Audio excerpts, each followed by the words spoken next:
Welcome to Women's Work, a series about the working lives and literary works of U.S. women.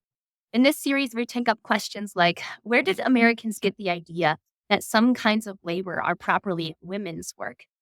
How is work gendered in women's literature, women's work or works in another sense of the word? How are feminist writers and thinkers recasting what it means to do meaningful work? I'm your series host, Chris Hedlin. I teach in and help direct the Sheedy Family Program in Economy, Enterprise, and Society at Notre Dame.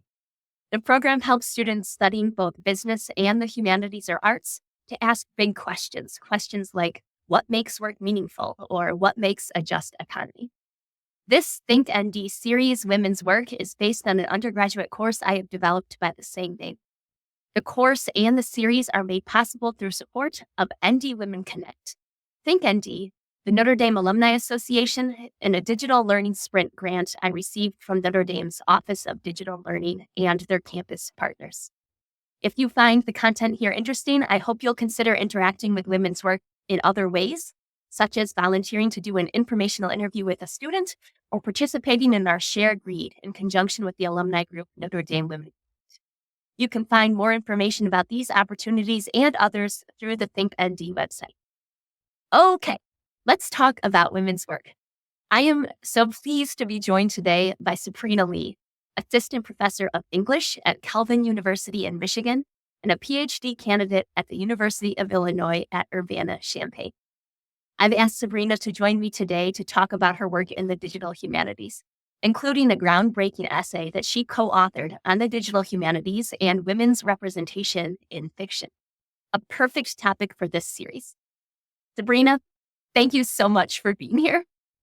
Thank you, Chris. This is just a pleasure to see you and to talk to you today.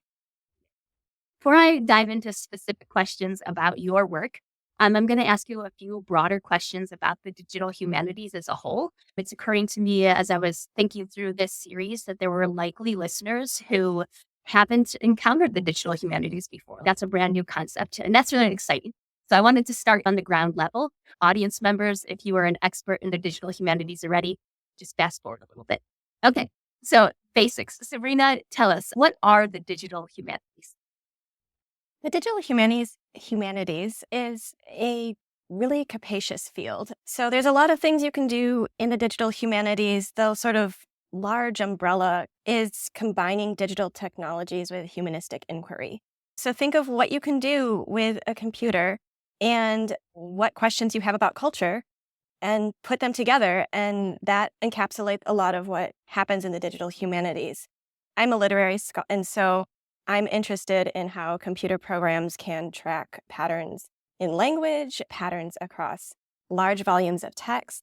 For people who haven't encountered this before, there are free tools online that you can just get started with that might be fun.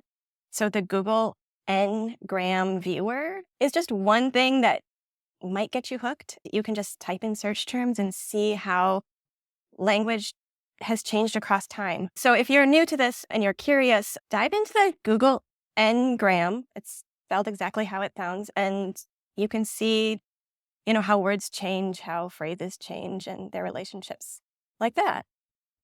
If I were to go on Google Ngram Viewer and put in something like, thinking about this course, wife, I could see how the usage of that term has changed over time. Is that what you're saying?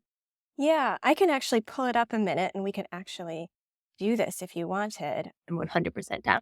What you see right now is what Google has put up, and it's compared 3 men, Albert Einstein, Sherlock Holmes, and Frankenstein. And you could see how their usage from 1800 to 2022 has changed. And right now we talk a lot more about Frankenstein than we do about Albert Einstein, for example. But we could put in something like wife and just, wife,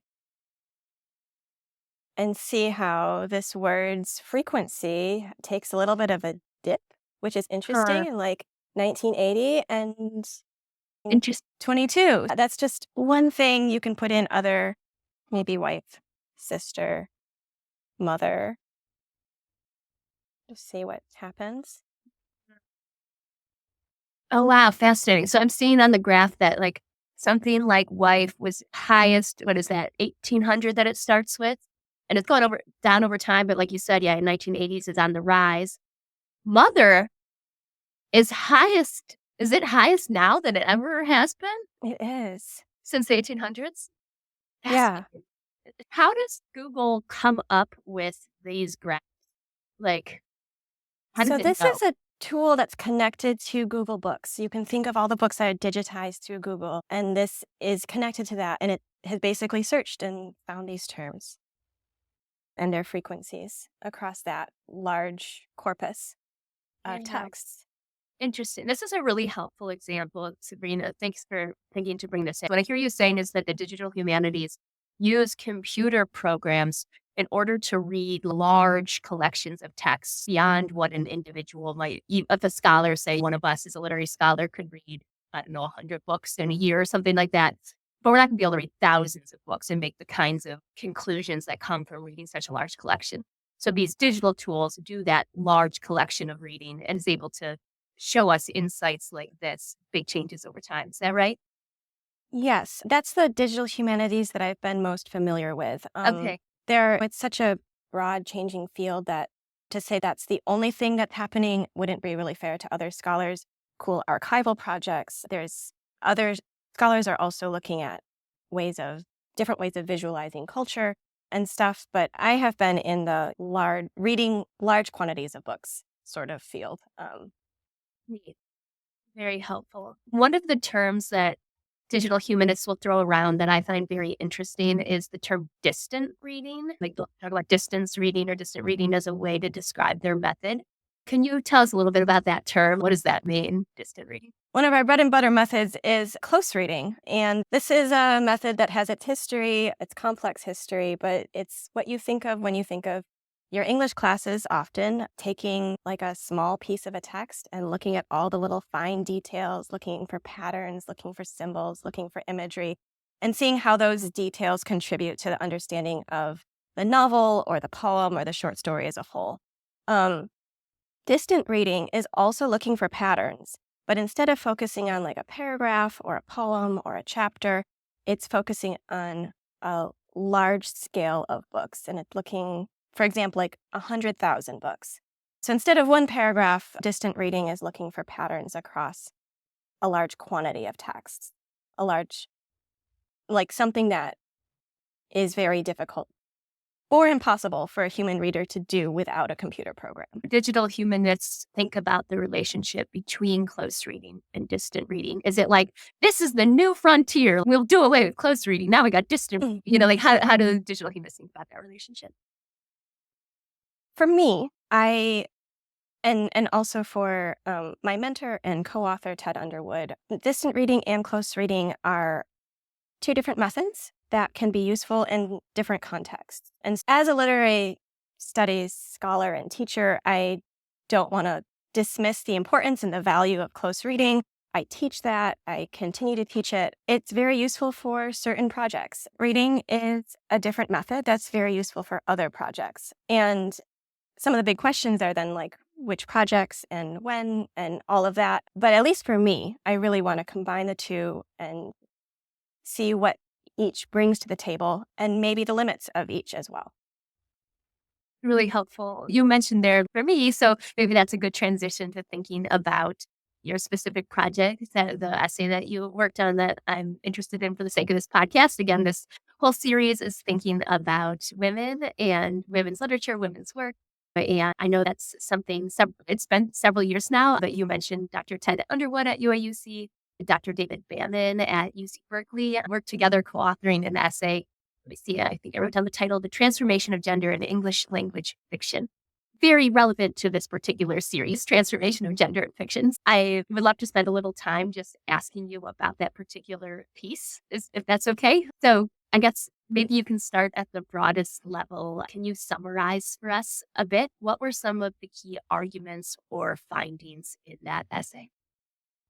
So, essay was looking at gender representation in English language fiction and looking at it in a couple different perspectives.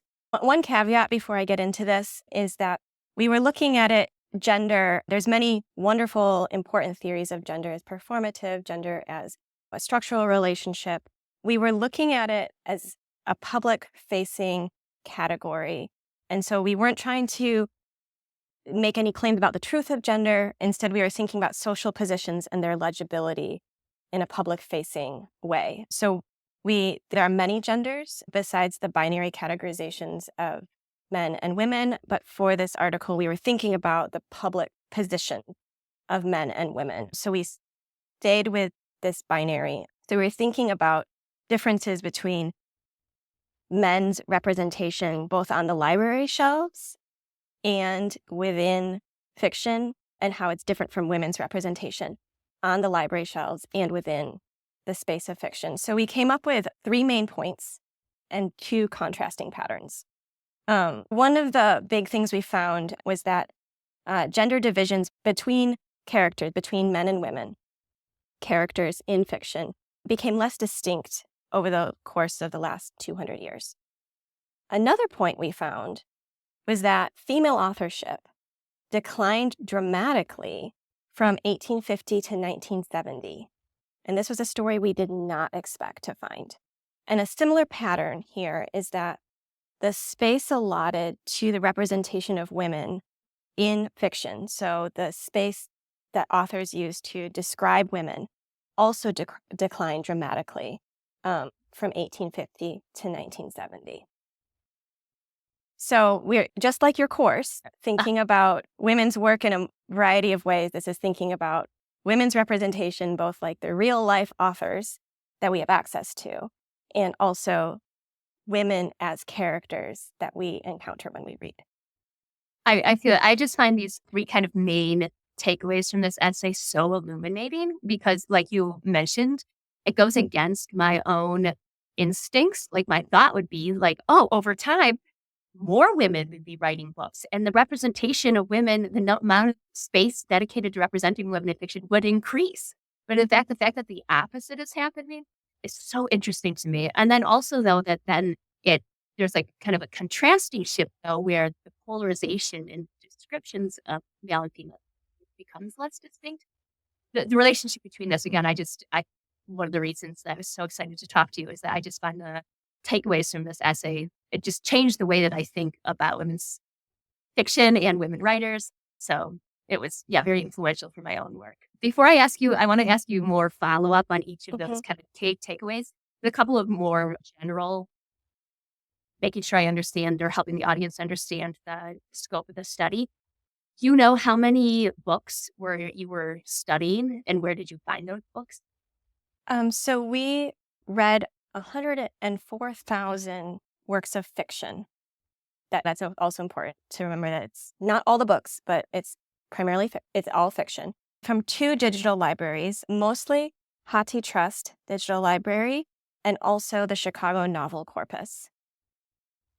And those 2 digital libraries pull mostly from academic libraries, with the exception of the New York Public Library and the Library of Congress. It's important to think also that our data set, it includes mostly work that's housed in academic libraries.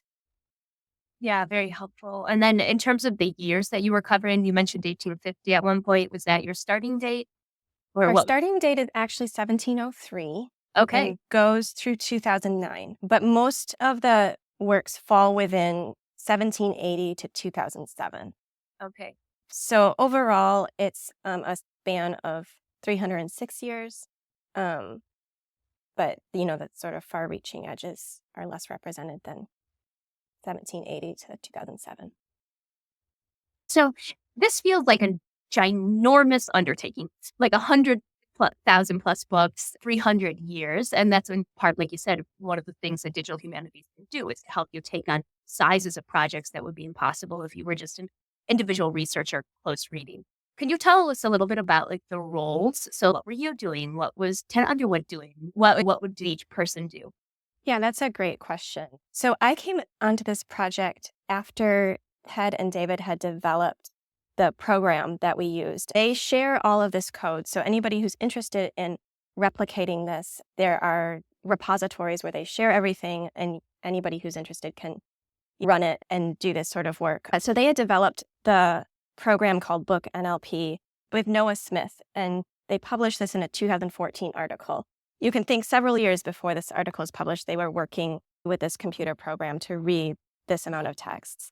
And then I came in on the project after they had found their initial findings about the decline of representation of women authors and characters. So I wasn't part of the coding. I am not a coder yet. I am on this project because I was doing a lot of the work of making sure that our data set was careful in the ways we were using it, that there weren't glaring holes that we needed to address. And so even though it's a digital humanities project, my work was really analog, very library research, very physical library research. And I think that's an important part of this story. In our article, there's like tons of graphs in order to make sure we were being as careful as we had to be. Ted and David were working on the code, making sure the code didn't have bugs, making sure things were clean and careful on that end. I was going into libraries and trying to figure out if we were missing like a whole population of women writers that wasn't represented in our data set. It reminds me of what you started talking about with the relationship between distant reading and close reading. Or the computer gets you so far, and then that interaction with the human who's checking. What were? Can you give an example? Can you think of something? Did you find any holes? Were there things that you? So where are these women's voices? And so it was like searching the silence. And one way that we suspected that there might be a hole was in the representation of genre fiction in these digital libraries. We know that there are academic libraries housing these books. And so we were like, what about romances? What about Westerns? Are these genres, did librarians buy these genres?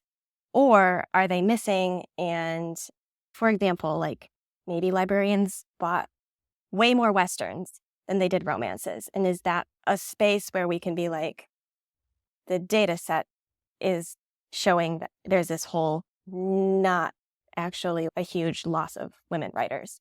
And so I went in to the library at the University of Illinois at Urbana-Champaign, found all these dusty books, found all these collections of reviews that librarians on what they should buy, and cross-checked to see how many romances are represented in Hattie Trust, how many Westerns are. And it was just over 50% of our sample of romance authors that was represented in Hattie, so 56%. And then it was just under 50% of the Westerns that was represented. I think it was about 46%. So actually, librarians were buying more romances than what? And so this confirmed, this was one of the ways we were trying to be careful. And it confirmed that this is indeed a pattern, and there is still this silence that we've noticed and don't fully know how to explain. And this that I've just told you, none of this is in the article. It was weeks of work. It was hours poring over these heavy books, reading through Kirkus reviews, the review that I was spending a lot of time with, Virginia Kirkus, what was worth buying and what not, and all of her judgments were really fascinating. She has sections called problematical books. And then she'll call some of the romances like rental tripe. So not worth buying for librarians, but something that like authors or readers should get at the bookstore, like rent them out. So yeah, all of that, I think that's maybe another silence. When you put together an article, there's all this work that people put in to make sure it's careful and it's necessary and it's important. And this didn't change our findings, and so we didn't need to write about it, even though we need to do it. Yeah. Interesting hearing you describe it, like all of the making sure that you can't just explain away the findings as an error in the method, but rather, and it sounds like you found that through this careful, diligent work, in fact, what the computer program is suggesting to you is what reflects the actual reality of fiction being published, of women being represented. What were your hypotheses then? It sounds like it doesn't have an easy answer to just explain these declines in female authorship over time, declines in representation of women characters over time. Did you hypothesize is part of the study or just on your own, like the reason for these changes? We didn't hypothesize on our own. There's good scholarship out there by non-digital humanists that we have relied on to forward some hypotheses. It's in the article, but one of the hypotheses is that as the novel becomes more prestigious over the course of the 19th and then the 20th century, men start gentrifying, in a sense, that genre. In the early 1800s, it was a women's genre. By, say, the 1920s, it's been a masculinization of the novel related to its cultural prestige. So there's that story of a relationship between masculinization of fiction and high culture.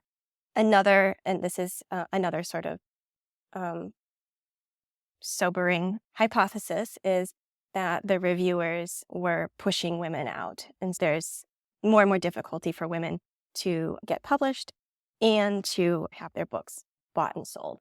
A more hopeful hypothesis is that the opportunities for women opened up after like first wave feminism. And so women had other avenues of intellectual work. And you can see this actually, their relationship to nonfiction, for example, is a different story. Women are publishing more and more nonfiction. And so it's possible that women just had other opportunities that they took elsewhere and stopped writing as much fiction because they had other chances to do other work. So we don't come to any hard and fast conclusion. I think instead it's useful to go look and see what other scholars have been finding in review magazines, in other studies of like social change and progress. Mm. I can imagine the three of those theories also potentially overlapping or intersecting, that as writing novels got to be seen as more serious, and so suddenly men are interested in it. Like, that's Mm-hmm. interesting, but also the goal of making the novel more serious happened in part through a more formal review process. And then, yeah, those two things feed off of each other for sure. Yeah. I'm going to ask you if it's okay to transition to thinking then about let. So we've talked now about the writers, thinking about now, you said within the pages and the fiction itself. You mentioned the gendering divisions between characters. So what do you mean by that? Can you give an example of what does that mean? So one thing we were interested in was in the space that authors give to describe a character, we ask a computer program to predict whether a character is a man or a woman. So we took this descriptions of these characters, taught the computer program how to identify men and women, and then tested to see if it could identify men and women. So if you think about the descriptions, you can think of the adjectives used to describe a character. You can think of the verbs, like the actions a character performs. And you can think of the nouns that a character governs. Her house, for example, her room. And the accuracy of prediction decreased as time went on. And that means that the gender differences were more stark because then you could predict, is the character a man or a woman? And then as time went on, they became more blurred. We've got a graph, if I can show you, it might be a Awesome. good visual. So you can see here the accuracy declines. And it's at its height, it's only about 75% accurate. But across from 1800, it was a lot easier to predict, to distinguish between men and women than by, say, 2000. Okay, there's some other graphs that are also useful. See, we can think all these words that are used to describe a character.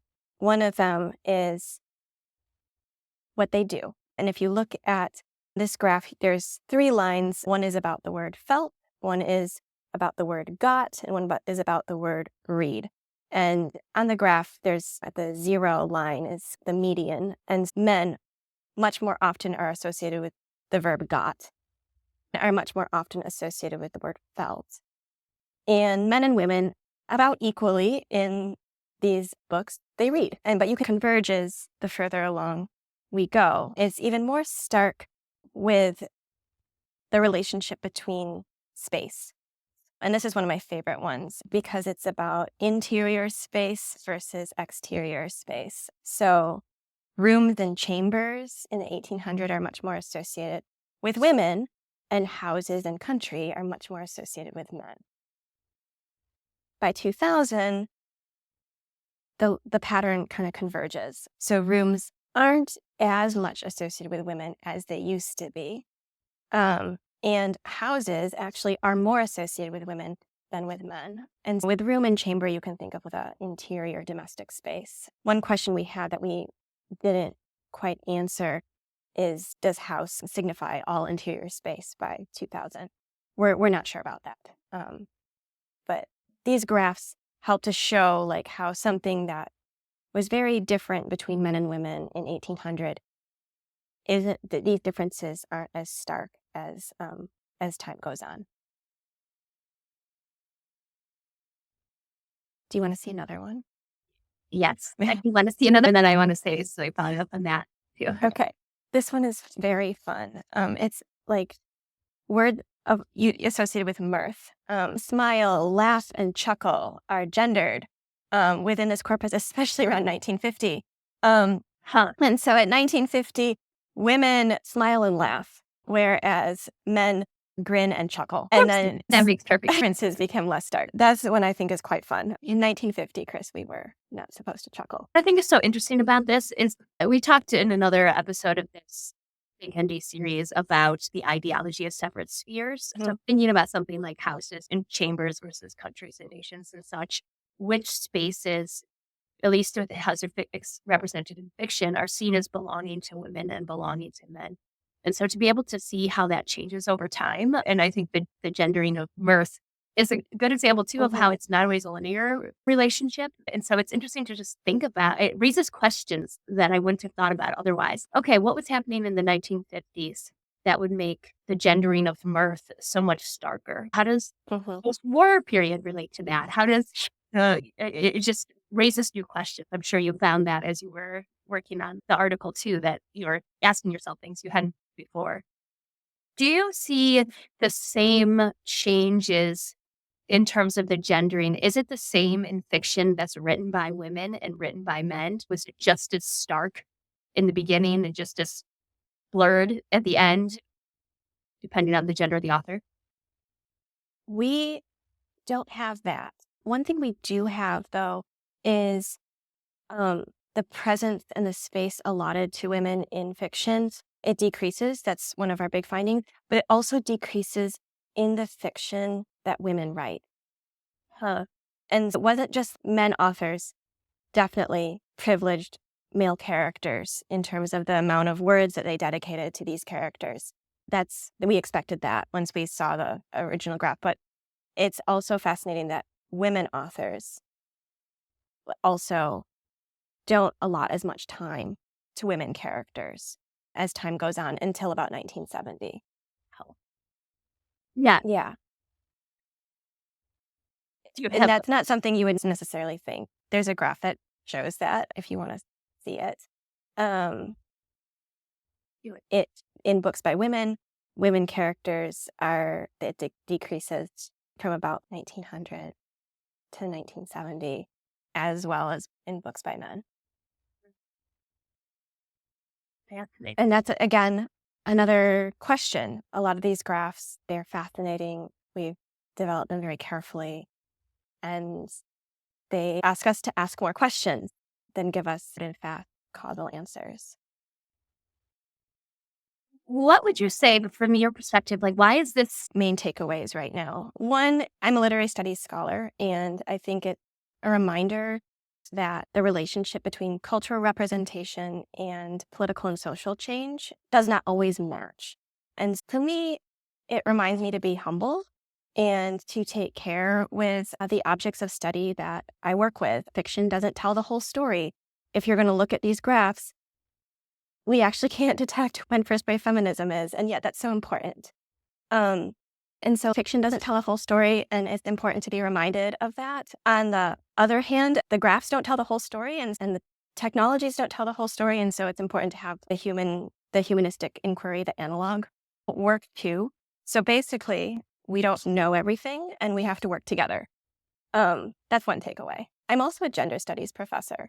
And when I think about the change of gender and how gender categories have changed over time, I think that's a really hopeful story. Some of these graphs aren't as hopeful. The decline of the presence of women is not a hopeful change for me. And I think that's important to remember that change can be scary, but it can also be very liberatory because it means that things don't have to stay the same. And we can work together to change that. And I think this article doesn't talk about how to work together to change that, but that's the importance of courses like yours. In courses in gender and women's studies more broadly and ethnic studies, these kinds of courses are asking those questions. How do we come together to make the world a more just and equitable place? What would you say as you think about work within the digital humanities, maybe on gender and representation or transformation in fiction? What do you see as areas that are ripe for future research?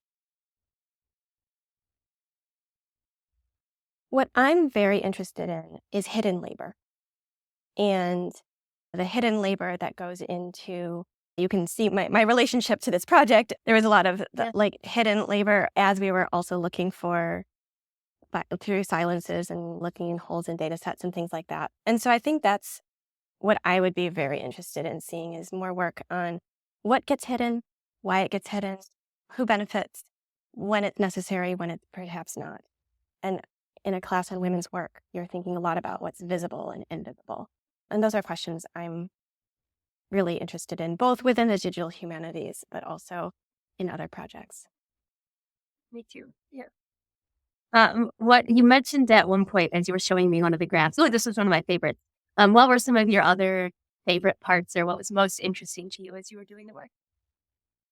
So I love looking for traces of what humans have done. And in these reviews that were telling librarians what to purchase, sometimes you would find little pencil marks of what the librarians wanted to buy. And so one of them was actually from the Gary Public Library, somehow got bought or ended up at the University of Illinois. And you can see the initials of the librarians picking out which romances they wanted to buy. And I just love that. I love seeing traces of humanity, seeing where people have left their mark, even if it's small. And that's something I would never have found if I wasn't on this project. Looking and all the other work that women do behind the scene, the reviewing. I specialize in modernism, so there's a lot of women who are working on the publishing and editorial end. And so finding those other spaces of literary production that women are contributing, even if they don't have books that end up in these digital libraries. A really good example of that relationship between visible and invisible, and who shows up, and that you seeing those handwritings is like helping a person who might not show up otherwise in the record show up. Meaningful to me to hear you describe paying attention to that kind of thing. Is there anything that hasn't come up yet in our conversation that was on your radar coming in that you'd like to say? I looked through your syllabus, and it's a beautiful syllabus. I have not encountered that with my work, like my scholarly work right now. It's not what I'm focusing on, but I have encountered it as a teacher and thinking about, and you say this really well about using these tools to enhance your thinking rather than replace your thinking. And I was thinking about that as I was preparing for this, how we had to combine all sorts of different methods and roles to put this article together. And I think that sort of story of this process illustrates how these graphs and these programs and being able to read 100,000 books ask us to enhance our thinking, ask us to ask more questions and prompt inquiry that way. So yeah, Yeah. I hope that this gives a little bit, at least one anecdote of Yeah. how this also works in a different space. Yeah, I'm really glad you brought that up because you don't need to be a digital humanist to be thinking right now about the relationship between digital tools and human thought. I think that's on a lot of people's minds right now with generative AI, and certainly the students in this space and teachers, concerns on both sides about what will this mean for us.